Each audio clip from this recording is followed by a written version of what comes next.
said that it is more blessed to give than to receive. Acts, chapter 20, verse 35.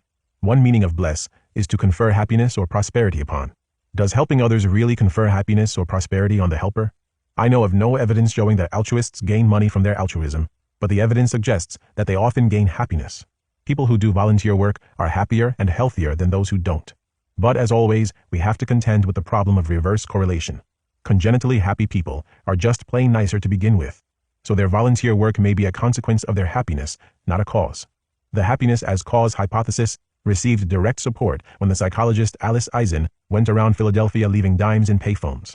The people who used those phones and found the dimes were then more likely to help a person who dropped a stack of papers, carefully timed to coincide with the phone caller's exit, compared with people who used phones that had empty coin return slots. Eisen has done more random acts of kindness than any other psychologist. She has distributed cookies, bags of candy, and packs of stationery. She has manipulated the outcome of video games to let people win. And she has shown people happy pictures, always with the same finding. Happy people are kinder and more helpful than those in the control group. What we need to find, however, is the reverse effect.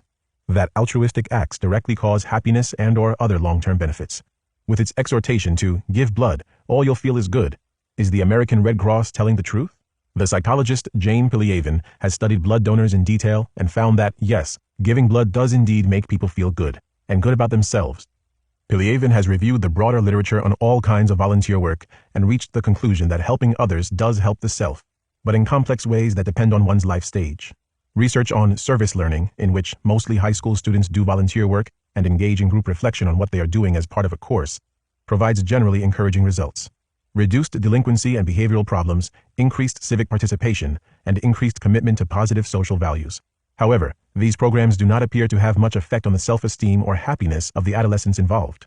For adults, the story is a bit different. A longitudinal study that tracked volunteering and well-being over many years in thousands of people was able to show a causal effect.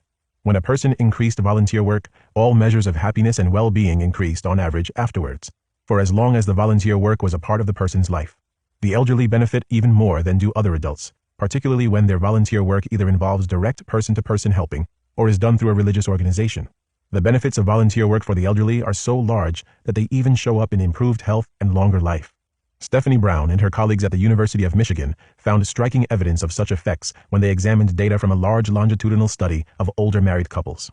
Those who reported giving more help and support to spouses, friends, and relatives went on to live longer than those who gave less, even after controlling for factors such as health at the beginning of the study period, whereas the amount of help that people reported receiving showed no relationship to longevity. Brown's finding shows directly that, at least for older people, it really is more blessed to give than to receive. This pattern of age-related change suggests that two of the big benefits of volunteer work are that it brings people together, and it helps them to construct a McAdams-style life story.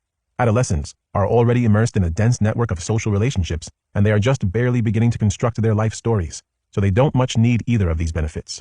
With age, however, one story begins to take shape, and altruistic activities add depth and virtue to one's character. In old age, when social networks are thinned by the deaths of friends and family, the social benefits of volunteering are strongest, and indeed, it is the most socially isolated elderly who benefit the most from volunteering. Furthermore, in old age, generativity, relationship, and spiritual strivings come to matter more, but achievement strivings seem out of place, more appropriate for the middle chapters of a life story. Therefore, an activity that lets one give something back fits right into the story and helps to craft a satisfying conclusion.